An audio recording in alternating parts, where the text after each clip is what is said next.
నమస్తే welcome to our voice నేను journalist నవత ధర్మస్థలపై ఎంత భారీ కుట్ర చేశారు అంటే నిజంగా ఒకప్పుడు ముస్లిం రాజులు అంటే ఔరంగజేబ్ అక్బరు బాబర్ లాంటి వాళ్ళు ఇక్కడ దాడి చేయడానికి వచ్చి హిందూ సనాతన సంస్కృతిని ఈ దేశం నుంచి వేరు చేస్తే తప్ప ఈ దేశాన్ని విచ్ఛిన్నం చేయడం సాధ్యం కాదని తెలుసుకొని ఇక్కడ ఆలయాలన్నింటినీ పగలగొట్టేసి ఆలయ గుర్తులు లేకుండా మసీదులు కట్టారు.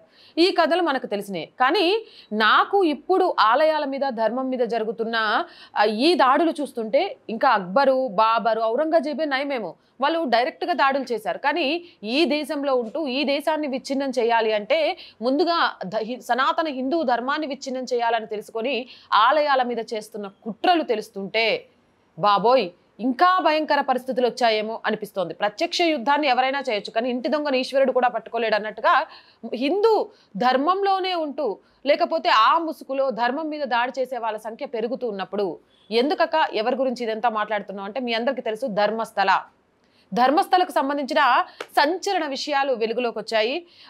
కొందరు యూట్యూబర్స్తో కలిసి ఒక సబ్ ఇన్స్పెక్టర్స్తో కలిసి దీన్ని ఒక పెద్ద కుట్రగా ఎలా మలిచారు అనే విషయం వెలుగులోకి వచ్చిన తర్వాత ఇది ప్రతి ఒక్కరికి తెలియాల్సిన అవసరం ఉంది. ఎందుకంటే ఆలయాలను కాపాడుకోవాలి. ఈ దేశాన్ని విచ్ఛిన్నం చేయడం ఎవ్వడి తరం కాదు. ఎందుకంటే ఈ భూమి ధర్మభూమి. ఎప్పుడైతే ధర్మాన్ని విచ్ఛిన్నం చేయగలుగుతామో అప్పుడు మాత్రమే ఈ దేశాన్ని విచ్ఛిన్నం చేయగలుగుతాం. ఇది చాలా క్లియర్గా ఆ దుర్మార్గులకు తెలుసు కాబట్టే ధర్మం మీద దాడి చేస్తున్నారు. అలాంటిది ధర్మస్థల ఎందుకు టార్గెట్ అంటే రోజుకు 50,000 మందికి భోజనాలు పెడుతుంది.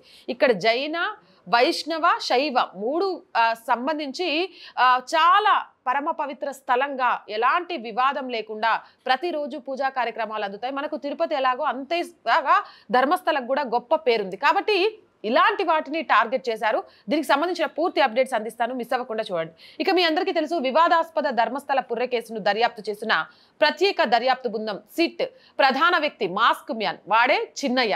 నిజంగా చిన్నయ్య అంటే వీడు హిందువా లేకపోతే హిందూ ముసుగులో ఉన్న మరే బిడ్డ అర్థం కావట్లేదు. కానీ వీడు చెప్పిన మాటలు వింటే అక్కడ నిలబెట్టి ఆ హిందువులందరితోటి టప్ప చెప్పు దెబ్బలు కొట్టించి ఆడ అట్లా చచ్చిపోవాలి. కొట్టి చెప్పు దెబ్బలతో అట్లా చచ్చిపోవాలనిపించింది. ఎందుకంటే ధర్మం మీద దాడి చేయాలి అని చూసే వాళ్ళని అస్సలు వదిలేయొద్దు. అది ఒక వ్యక్తికి సంబంధించింది కాదు, కొన్ని కోట్ల మంది నమ్మకాలకు సంబంధించింది. అలాంటి దాన్ని దెబ్బతీయాలని చూసినోడికి భూమి మీద బ్రతికే హక్కే లేదు. అయితే చిన్నయ్య నుంచి పేలుడు ఒప్పుకోల్ని సేకరించింది. ఆర్థిక ప్రేరేపణలు, శిక్ష మరియు ఢిల్లీలో ఉన్నత స్థాయి సంబంధాలతో కూడిన జాగ్రత్తగా రూపొందించిన కుట్రను వెల్లడించింది. 10 రోజుల కస్టడీలో ఉన్న చిన్నయ్య గత డిసెంబర్లో తమిళనాడులో ఉన్నప్పుడు ధర్మస్థల వ్యతిరేక ముఠా ద్వారా నియమించబడ్డానని అంగీకరించాడు. గణనీయమైన డబ్బును అందించారని మరియు పరిశోధకులకు తప్పుదారి పట్టించడానికి గౌరవనీయమైన ఆలయ లక్ష్యంగా చేసుకుని సంచలనాత్మక కథనాన్ని సృష్టించడానికి ప్రత్యేకంగా శిక్షణ ఇచ్చారని చెప్పారు. ఆశ్చర్యకరమైన విషయం ఏంటంటే చిన్నయ్య తాను సాక్ష్యంగా సమర్పించిన పుర్రెను మొదట్లో ధర్మస్థల అధికారులకు చూపించలేదని ఒప్పుకున్నాడు. ఆ పుర్రెను ఫస్ట్ యూట్యూబర్ సమీర్, షరీఫ్, అబ్దుల్లా, మాజీ సబ్ ఇన్స్పెక్టర్ గిరీష్ మట్టన్వార్, మహేష్ శెట్టి, తిమరోడి ఇలాంటి కీలక వ్యక్తులతో కలిసి వీళ్ళంతా కలిసి ఒక కుట్ర చేసి దీన్ని ముందు ఢిల్లీకి తీసుకెళ్ళిండ్రు. అక్కడ వారు ప్రతిష్టాత్మక వ్యక్తులను కలిసిండ్రు, పుర్రెను చూపించిండ్రు, వారు కల్పిత కథను వివరించిండ్రు. దాంతో వాళ్ళతో మెగా ఒప్పందం చేర్చుకున్నారు. ధర్మస్థల ప్రదర్శనకు ముందు జరిగిన ఈ ఢిల్లీ మలుపు కర్ణాటక సరిహద్దులకు మించి ఆలయాన్ని అప్రతిష్ట పాలు చేసే లక్ష్యంతో జరిగిన విస్తృత కుట్రను సూచిస్తుంది. ఆకర్షించబడింది, శిక్షణ పొందింది మరియు నిధులు సమకూర్చింది కూడా నిజంగా తెలిసింది. ఆ ముఠా తనను డబ్బు వాగ్దానాలతో ఎలా ఆకర్షించిందో చిన్నయ్య వివరంగా చెప్పారు. వారు మొదట్లో నాకు 5 లక్షలు ఇచ్చారు, తర్వాత మరో 5 లక్షలు ఇస్తామని హామీ ఇచ్చారు అని అతను చెప్పాడు. ప్రాథమిక శిక్షణ కోసం అతన్ని బెంగుళూరుకు తీసుకొచ్చారు. అక్కడ పోలీసుల ప్రశ్నలకు ఎలా స్పందించాలో శిక్షణ ఇచ్చారు. పోలీసులు ఏదైనా అడిగితే ఏం చెప్పాలో ఏం చెప్పకూడదో వారు ఖచ్చితంగా నేర్పించారు అని చిన్నయ్య ఒప్పుకున్నాడు. ఆ తర్వాత అతను దర్శకులు అంటే ఎవరైతే దీనికి మొత్తం సూత్రధారులు ఉన్నారో వాళ్ళు నిర్దేశించిన పాత్రను పర్ఫెక్ట్ గా పోషించాడు. కుట్రలో భాగంగా దర్యాప్తుదారులకు మరియు మీడియాకు తప్పుడు సమాచారాన్ని అందించారు.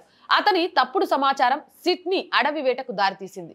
నిజం బయటపడే ముందు అతను తప్పుదారి పట్టించే ఆధారాల 17 వేర్వేరు ప్రదేశాల్లో తవ్వకాలు జరిపింది. ఆశ్రయం మరియు తిరస్కరణలు కూడా జరిగాయి.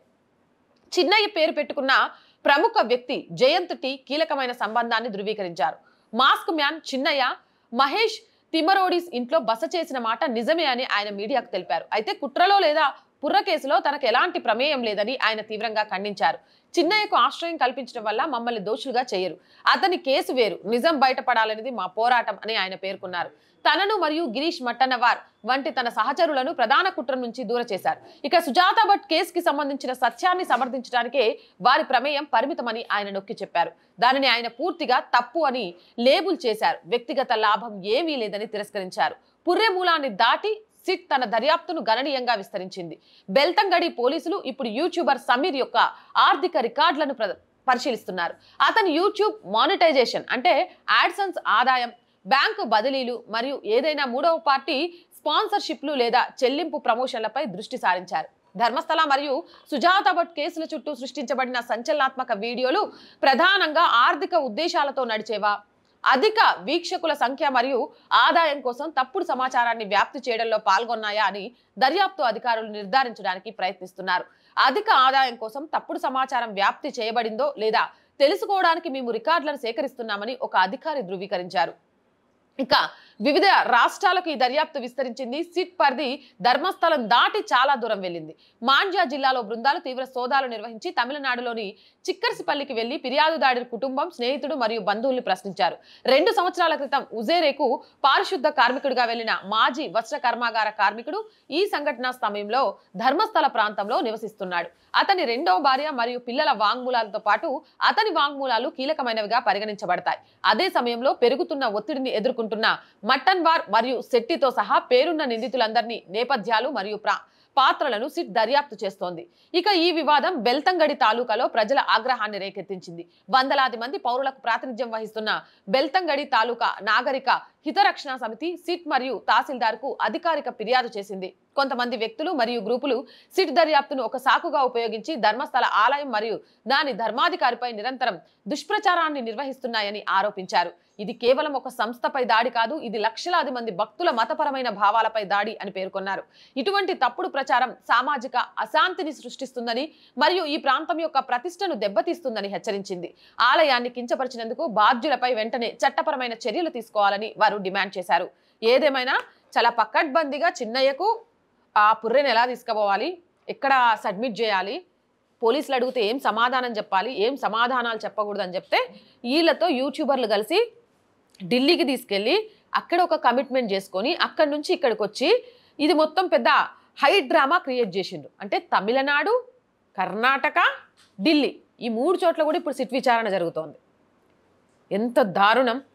ఆలయ ప్రతిష్టను దెబ్బతీయడానికి 3 రాష్ట్రాల కుహానాలు పనిచేశాయంటే ఇంతకంటే ఏదైనా ఉంటుందా? ఇలాంటి వాళ్ళకు నిజంగా క్షమాభిక్ష పెట్టడము, సమాజంలో వదిలేయడము, లేకపోతే యావజ్జీవ శిక్ష వేయడమో సరిపోతుందా? నా దృష్టిలో అయితే కాదు. నిజంగా ధర్మాన్ని నమ్మే ప్రతి ఒక్కరిచో వీళ్ళ గూబ గుయ్యం అనేలాగా కొట్టించి చంపేయాలి. అవునంటారా కాదంటారా? మీ అభిప్రాయం ఏంటి? కామెంట్ సెక్షన్లో పెట్టేయండి. మోర్ వీడియోస్ కోసం ఛానల్ని వెంటనే సబ్స్క్రైబ్ చేయండి. చాలా మంది వీడియోస్ చూస్తున్నారండి, బట్ సబ్స్క్రైబ్ చేయడం మర్చిపోతున్నారు. ఆర్ వాయిస్ పొలిటికల్ 2 మన ఛానల్స్ ఏనండి. So please subscribe our channels. మీరు చేసే సబ్స్క్రిప్షన్ ఈ ఛానల్కి కొండంత బలాన్ని ఇస్తుంది. అలాగే కంటెంట్ బాగుంది అనిపిస్తే లైక్ చేయండి, షేర్ చేయండి. దాని ద్వారా వీడియోస్ వైరల్గా మారతాయి. ఆర్థికంగా కొంతకాలం ఆర్ వాయిస్ని నడిపించాల్సిన బాధ్యత మీ మీదే ఉంది. ఆర్ వాయిస్కి ఆర్థికంగా సపోర్ట్ చేయాలి అంటే సబ్స్క్రిప్షన్ పక్కనే జాయిన్ అనే బటన్ ఉంది. 1 to 5 లెవెల్స్ ఉన్నాయి. ఏదో ఒక లెవెల్లో సపోర్ట్ చేయండి. లేదా స్క్రీన్ మీద గూగుల్ పే, ఫోన్పేతో పాటు అకౌంట్ డీటెయిల్స్ ఉన్నాయి. మీకు తోచిన సహాయాన్ని అందించవచ్చు. వ్యాపార ప్రకటనల కోసం 8328500576 నెంబర్ని సంప్రదించండి. జై హింద్, జై భారత్.